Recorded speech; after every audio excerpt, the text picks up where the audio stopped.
네, 안녕하세요. 15분 토익 7강 시제 개념편 한번 시작해 볼게요. 자, 이 시제편이 조금 킬러 문제로 많이 나오는 감이 있어서 이 부분에서 시간을 좀 많이 아낄 수 있는 것들이 많으니까 공부를 좀 잘 하셨으면 좋겠다는 부분 중에 하나입니다. 알겠죠? 자, 근데 들어가기 전에 먼저 기본적인 전제를 하나 말씀드릴게요. 자, 시제. 사실 이 문법 전공하신 분들 국어 문법이든 영어 문법이든 또는 어떤 언어 문법이든 간에 시제라는 개념은 정말 문법에서 엄청 어려운 부분이거든요. 왜냐면 시제와 더불어 양태라는 부분이 있어요. 양태는 화자의 태도 같은 것들을 나타내는데 이 양태와 시제는 구분하기가 굉장히 까다로워요. 그리고 심지어 구분이 안 되는 경우도 있어요. 간단하게 예를 들면 윌 같은 경우에는 우리는 시제로는 미래 시제라고 생각하죠. 그렇죠? 근데 사실 양태로는 이게 추측이 될 수도 있고 의지가 될 수도 있고 가정이 될 수도 있고 가능성, 허가, 능력 이런 것들이 될 수가 있어요. 사실 미래 시제만을 나타내는 게 아니라 이렇게 공부하는 건 전공 과정에서 이렇게 공부하는 거고 우리는 토익을 위한 문법을 하고 있죠. 그러니까 토익에서 필요한 문제를 풀 수 있는데 필요한 정도까지만 다룰 거예요. 알겠죠? 정말 가볍게 다룰 겁니다. 자, 그럼 이제 본격적으로 시제 개념 들어가 보겠습니다. 자, 시제 이 종류부터 좀 알아볼게요. 시제는 크게 두 개가 있어요. 단순 시제와 복합 시제. 단어 자체가 이미 의미를 내재하고 있죠. 단순 시제는 시제가 하나인 거, 복합 시제는 시제가 두 개 이상이 합쳐진 거. 자, 그래서 단순 시제는 우리가 흔히 알고 있는 과거, 현재, 미래가 있습니다. 여기서 조금 주의해야 될 건 그나마 좀 현재 시제 정도? 나머지는 우리가 그냥 아는 상식들이랑 똑같아요. 과거에 벌어진 일, 현재 일어나고 있는 일, 미래에 일어난 일. 다만 현재 시대에서 조금 유의할 게 하나 있으니까 그 부분 우리가 공부할 거고, 복합 시제는 시제 두 개가 합쳐진 게 있고 세 개가 합쳐진 게 있어요. 여기서 다행인 건 이 세 개짜리는 시험에 잘 나오지 않습니다. 여기에 중점으로 공부하시면 돼요. 자, 그래서 두 개짜리가 뭐냐면 완료 시제가 있고 진행 시제가 있어요. 이 세 개는 이런 게 있어요. 완료 진행 시제. 즉 이거 두 개가 합쳐진 거예요. 알겠죠? 그러니까 완료 시제랑 진행 시제를 잘 공부해 두면 이거는 따라오는 겁니다. 괜찮죠? 자, 그러면 완료 시제는 뭐가 있을까? 이런 것들이 있겠죠? 과거, 현재, 미래. 이거랑 즉 합쳐진 겁니다. 그러면 진행 시제도 마찬가지로 과거 진행, 현재 진행, 미래 진행 이렇게 합쳐진 거겠죠? 이해됐죠? 그러면 완료 진행 시제는 이렇게 합쳐진 겁니다. 괜찮죠? 자, 그럼 이제 이런 것들 중에서 우리가 시험 문제에서 만날 수 있는 것들만 포인트 잡고 간단하게 공부해 볼게요. 근데 살짝 팁을 먼저 알려드릴게요. 우리 파트 5 푸는 문제 말고 해석할 때 이런 완료 시제 또는 완료 진행 시제 같은 것들 만났을 때 되게 복잡하잖아요. 그쵸? 그냥 완료 시제 만나면 완료 시제가 have 플러스 pp죠? 이거 만나면 have 없다고 생각하세요. 그냥 단순 시제로 생각해도 괜찮습니다. 알겠죠? 이건 해석적인 팁이었어요. 자, 그러면 본격적으로 우리 단순 시제부터 들어가 볼게요. 먼저 과거 시제. 자, 과거 시제. 우리 그냥 과거에 일어난 일들을 다루는 거예요. 그쵸? 이런 설명 말고 소위계에서는 이제 시제가 나와 있을 때 어떨 때 과거 시제를 고르면 되냐면 결국 암기입니다. 이만큼을 외우시면 괜찮아요. 이런 표현들이 문제에 나와 있으면 우리는 선택지 4개 중에서 과거 시제 고르면 되는 겁니다. 이거는 실제로 문제랑 같이 보면 훨씬 더 잘 와닿을 거예요. 그러니까 일단 이 부분 쌩암기 해주세요. 알겠죠? 주의할 게 있는데 두 가지 주의할 게 있어요. 이 표현들 중에서 in과 last는 조금 주의하셔야 됩니다. 왜냐면 last 같은 경우에는 뒤에 어떤 시간이 나와도 무조건 과거예요. last 자체가 지난 뭐뭐란 뜻이니까. 그쵸? 그런데 in 같은 경우에는 여기에 반드시 과거가 와야지 과거 시제가 같이 쓰일 수 있어요. 이게 어떤 뜻이냐면 자, in 같은 경우에는 in과 시간이 같이 쓸 때는 두 가지 뜻이 있거든요. 뭐뭐에 또는 뭐뭐 후에란 뜻이 있어요. 근데 이럴 때 in the past처럼 해당 맥락에서 특정 과거 시점이 쓰이게 된다면 그때 뭐뭐에라는 뜻으로 쓰이거든요. 이럴 때 과거랑 쓰이는 거예요. 알겠죠? 반면에 여기 나와 있는 것처럼 2 weeks처럼 기간이 쓰였다. 이럴 땐 미래 시제를 나타내는 힌트가 될 수 있어요. 이럴 때 어떻게 해석한다? 뭐뭐 후에로 해석한다. in 2 weeks 하면은 2주 뒤에란 뜻이거든요. 그래서 이 in이 정말 주의하셔야 될 표현입니다. 과거 시제에 대한 힌트일 수도 있고 미래 시제에 대한 힌트일 수도 있습니다. 그러니까 출제자들이 활용하기 굉장히 좋겠죠. 자, 그럼 이번에는 현재 시제 알아볼게요. 현재 시제도 되게 쉬운데 그냥 과거 시제에 비해서 조금 이슈가 있거든요. 어떤 게 있냐면 일단 기본적으로 현재 시제는 우리가 알고 있는 일반적인 사실들을 나타낼 때 현재 시제로 얘기를 해요. 근데 중요한 건 과거에 벌어진 어떤 역사적인 사실도 현재 시제로 표현할 수가 있어요. 즉 여기까지만 보면 어때요? 이거 두 개는 해석의 문제죠. 이거는 파트 5에 나왔을 때 만약에 현재 시제가 일반적인 사실이나 역사적인 사실을 나타내는 걸로 나왔다. 그러면 우리는 문법적인 지식이나 우리가 암기한 표현들을 이용하는 게 아니라 해석을 해봐서 이거는 일반적인 사실이네 또는 역사적인 사실이네 해서 현재 시제를 골라야 되는 거예요. 근데 이렇게 나오는 건 외울 게 없으니까 알고 넘어가면 되는 건데 우린 암기할 게 필요하죠. 토익이니까. 그래서 현재 시제는 어떤 표현들도 같이 나타날 수가 있냐면 반복되는 일이나 사건, 동작 같은 것들을 표현할 때도 현재 시제가 쓰일 수 있는데 바로 이 부분이 암기가 필요한 부분입니다. 암기된 문법 지식을 통해서 문제를 빠르게 해결할 수 있는 부분이에요. 그 표현들을 살펴볼게요. 자, 먼저 첫 번째, 빈도부사 표현들이 있어요. 빈도가 얼마나 자주 뭐뭐 하는지잖아요. 그쵸? 이런 빈도부사 표현에서 네버 하나 빼고는 전부 다 빈도니까 반복되는 일, 사건, 동작이죠. 그러니까 얘네들은 전부 현재 시제랑 같이 쓸 수가 있습니다. 얘네들이 있으면 현재 시제의 힌트라고 봐도 괜찮아요. 그리고 일반적인 부사적인 표현, occasionally, 종종 이따금, regularly, 규칙적으로, periodically, 정기적으로 다 반복되는 사건, 일, 동작이죠. 당연히 이 친구들이 있으면 현재 시제에 대한 힌트예요. 알겠죠? 그리고 every랑 each랑 같이 나오는 every week, every month, every year 이런 식으로 나왔을 때 매주, 매달, 매년 이런 표현들이죠. 당연히 반복되는 일, 사건, 동작이겠죠. 이럴 때 현재 시제랑 같이 쓸 수 있구나. 이걸 알아두시면 되는 거예요. 자, 그 다음 이제 미래 시제 한번 볼게요. 자, 미래 시제는 단순하게 미래에 벌어지는 일에 더해서 수측이나 가능성, 계획, 의도, 의지 같은 것들도 포함합니다. 얘도 마찬가지로 약간 해석적인 문제겠죠, 그러면. 그런데 토익 문제잖아요, 그쵸? 그러니까 미래 시제도 같이 나오는 표현들이 거의 정해져 있어요. 이런 표현들과 같이 나옵니다. next 시간. next는 무조건 다음 뭐뭐니까 뒤에 어떤 시간이 나오든 미래의 사건을 나타내겠죠? 그래서 여기 나와 있는 이런 표현들과 같이 쓰인다면 미래 시제에 대한 힌트일 수가 있다. 숙지하시면 돼요. 그런데 여기도 주의할 게 있어요. 자, 이 세 개. 아까 in은 했죠? 왜 주의해야 되는지. in 플러스 과거 시간이 나오면 이건 과거 시간에 대한 힌트예요. 그래서 next랑 in은 그것 때문에 주의하는 거였고, 요 sometime, 이거 sometimes가 아닙니다. 우리 아까 sometimes는 여기 현재 시제에 대한 힌트였죠? 여기는 sometimes가 아니라 sometime이에요. 알겠죠? sometime the future입니다. future. 알겠죠? 미래, 언제, 뭐뭐에라는 뜻이에요. 이거 하나 주의해 주시고, 자, 이 표현, as of란 표현 되게 생소하시죠? 근데 이거 은근히 많이 나옵니다. 이 표현도 꼭 암기해 주세요. 자, 그럼 이제 복합 시제 한번 가볼게요. 자, 복합 시제는 두 개짜리가 중요하다고 했죠. 진행 시제와 완료 시제. 자, 진행 시제부터 보면 기본적으로 해석에 있어서는 얘는 단순 시제하고 똑같이 취급하시면 됩니다. 굳이 진행의 뉘앙스를 살려주지 않아도 돼요. 예를 들면 과거 진행이 있겠죠. I was eating 이랬을 때 그냥 나는 먹고 있는 중이었다 이렇게 해석하는 게 아니라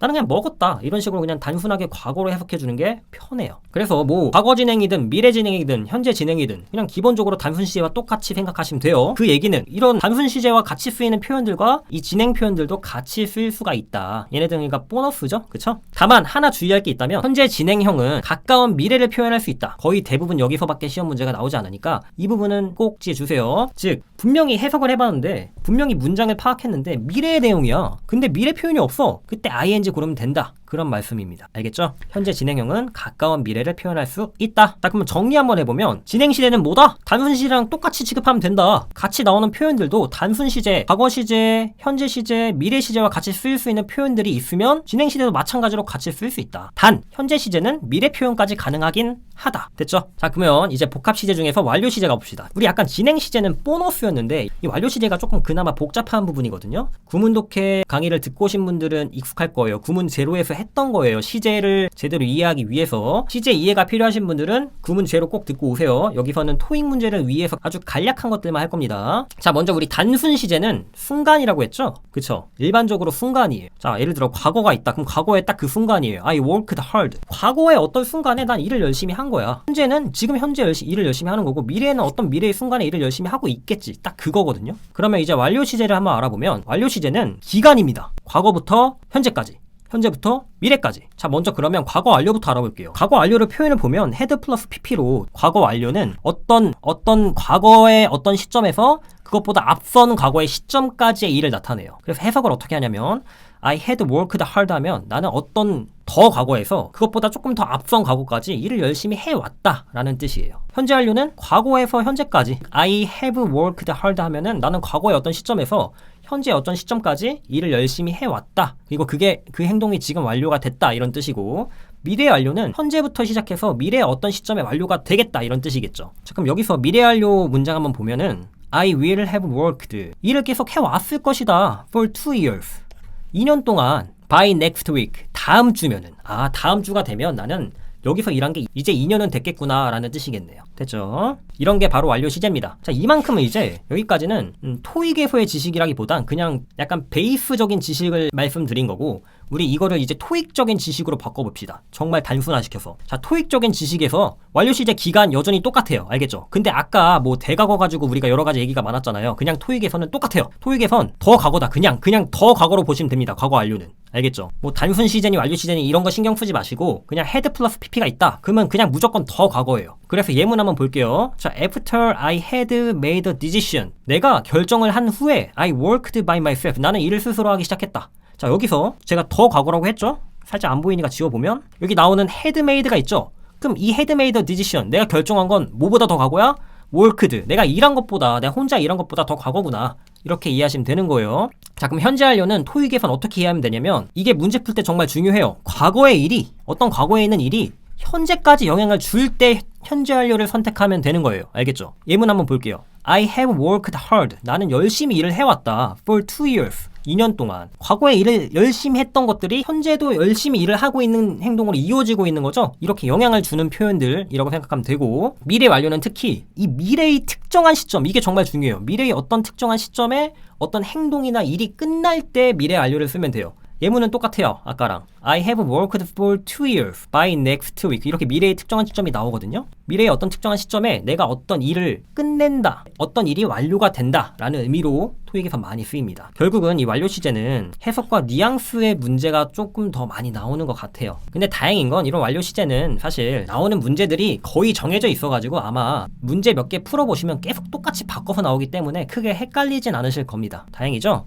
사실 이 완료 시제 가지고 정말 어렵게 낼 수 있거든요. 토익에선 그렇게까지 나오지 않는다. 자, 그러면 이제 완료 시제에서 암기해야 될 표현들 한번 알아볼게요. 다음과 같은 표현들이 있으면 완료 시제의 힌트구나. 이건 과거 완료도 되고 현재 완료도 되고 그리고 미래 완료도 되는 겁니다. 이런 표현들, 자, since 플러스 과거, 뭐뭐한 이유로, 그리고 during이나 for, in, over. 그런 다음에 이런 전치사들과 합쳐서 the past, last랑 기간이란 표현이 같이 쓰이게 된다면 뭐뭐 동안이란 뜻이에요. 그 다음에 recently, 이건 최근에. 자, 이게 좀 주의해야 될 표현이죠, recently가. 최근에 라고 하니까 왠지 현재형 표현을 쓰고 싶잖아요, 그쵸? 근데 이거는 현재 완료랑 같이 쓰이는 표현입니다. 알겠죠? 또 이런 표현들도 있어요. by the end of, 뭐뭐의 말까지, by the time, 뭐뭐 할 때까지. 이런 표현들이 있으면 완료 시제랑 같이 쓰이는 표현들이구나 하고 아시면 될 것 같아요. 이 완료 시제란 건 현재 완료, 과거 완료, 미래 완료까지 다 괜찮습니다. 우리 이제 여기까지가 이제 시제의 기본적인 것들 다 다뤘거든요. 여기까지만 나오는 요소들만 가지고도 문제는 충분히 풀 수 있는데 우리 조금 더 심화적인 공부 한번 해볼게요. 우리 시간과 조건의 부사절이라는 얘기를 들어보신 분들이 있을 거예요. 뭐뭐 할 때, 만약 뭐뭐 한다면 이런 식으로의 부사절, 이런 부사절 접속사와 뭐뭐 할 때, 뭐뭐 한다면이라는 접속사와 같이 쓰이는 문장들이 있을 때, 그럴 때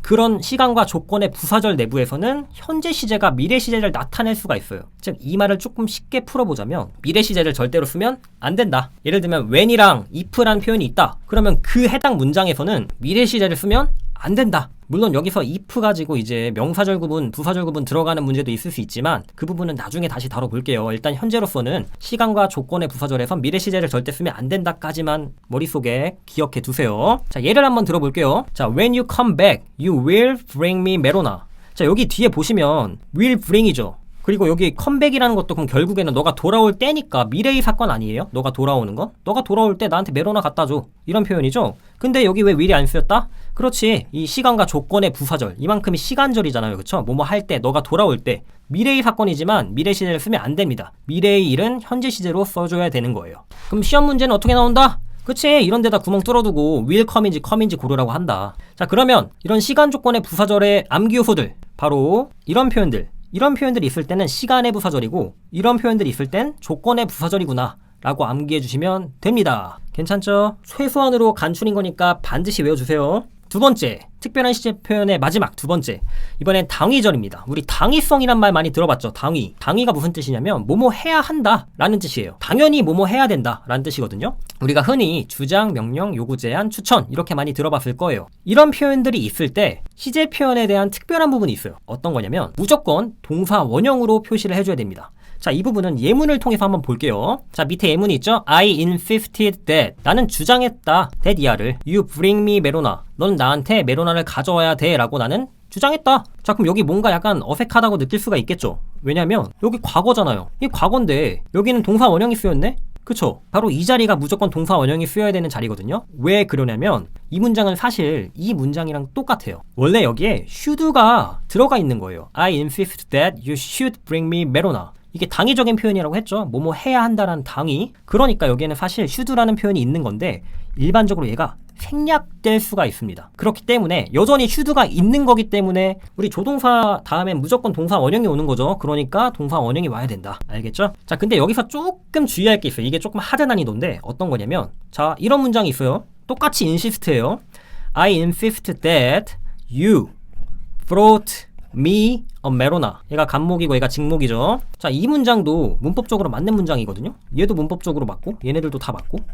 근데 여기서는 어때요? brought라는 과거가 쓰였죠. 이게 왜 그러냐면 문장의 의미에 따라 달라질 수가 있는데, 이때 insist는 주장하다, 뭐뭐 해야 한다라고 주장하는 당위적인 표현이거든요. 그럼 그럴 땐 should가 들어가는데, 그런 주장하다가 아니라 법정 같은 데서 어떤 과거의 일을 판사님, 피고는 과거에 이런 일을 했습니다 하고 주장할 때가 있겠죠. 그럼 그럴 땐 그게 뭐뭐 해야 한다는 당위적인 표현이에요? 아니죠. 과거에 이런 일을 했다라고 내가 주장한 거죠. 이건 뭐뭐 해야 한다가 아니라 과거에 이런 일을 했었다라고 진술하는 거니까, 그럴 때는 뭐뭐 해야 한다라는 미래적인 당위적인 표현이 들어가 있지가 않겠죠. 그런 의미로 해석될 때는 should가 들어올 수가 없고, 즉 그때는 동사 원형이 쓰일 수가 없어요. 알겠죠? 이건 조금 하드 난이도죠. 즉 이거 두 개 구분하는 건 해당 문장의 맥락에 따라 달라진다. 알겠죠? 이 부분 가지고 문제 어렵게 내면 진짜 많이 걸립니다. 다만 토익 문제에서 웬만하면 그냥 주장명령 요구 제한 표현이 있으면 동사 원형으로 걸리는 게 대부분의 문제긴 해요. 다행이죠? 하지만 이 부분도 알아두세요. 일단 자, 그러면 우리 당위적인 표현들이 뭐가 있는지 알아볼게요. 동사로는 이런 표현들이 있어요. 이런 표현들이 쓰였을 때 우리가 좀 전에 봤던 것처럼 이런 동사의 대절, 즉 목적절이죠. 이 목적절에는 반드시 뭐가 써야 된다? 동사 원형이 써야 한다. 알겠죠? 이거랑 마찬가지로 형용사들도 있는데, 이런 형용사들이 쓰였으면은 it is necessary that 이런 식으로 얘도 대절로 쓰이거든요. 똑같아요. 그럴 때도 그 대절에는 반드시 should 또는 동사 원형이 쓰여야 한다. 여기 있는 단어들 추리고 추린 거니까 꼭 암기해 주시길 바라겠습니다. 자, 그러면 여기까지가 시제 개념 정리 편이었어요. 요 다음 강의에선 시제 문제가 어떻게 나오는지 한번 같이 적용해 보도록 할게요. 네, 모두 수고 많으셨습니다. 다음 강의에서 우리 같이 문제 풀어 볼게요.